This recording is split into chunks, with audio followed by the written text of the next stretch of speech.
pli pro rong on tana rai pa pli pro pran gia đình mới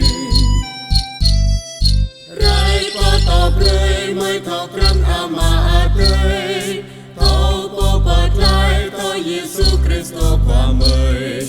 rai pa tru mới prei mới chinh ana ama rai kít pa prei pran gia mới thọ yo ama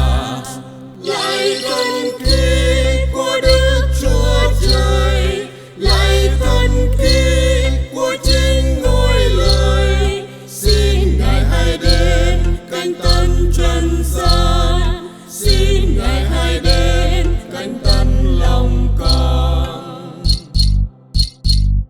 xin đến tẩy rửa cho hồn xác con được đổi mới Chúa chính nguồn ánh sáng soi chiếu con trên đường đời xin đến đánh đỡ cho được sống vui mừng hạnh phúc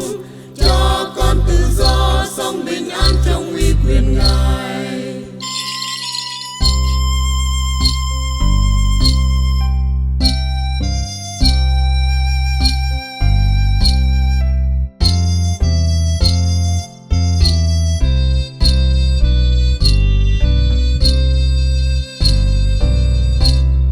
Lạy thần khí của Đức Chúa Trời lạy thần khí của chính ngôi lời xin Ngài hãy đến cánh tân trần gian xin Ngài hãy đến cánh tân lòng con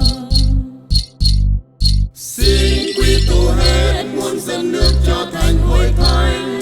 nên thân mình Chúa sống kiên vững tin yêu một lòng xin đến thêm sức cho con nên chứng nhận luôn mãi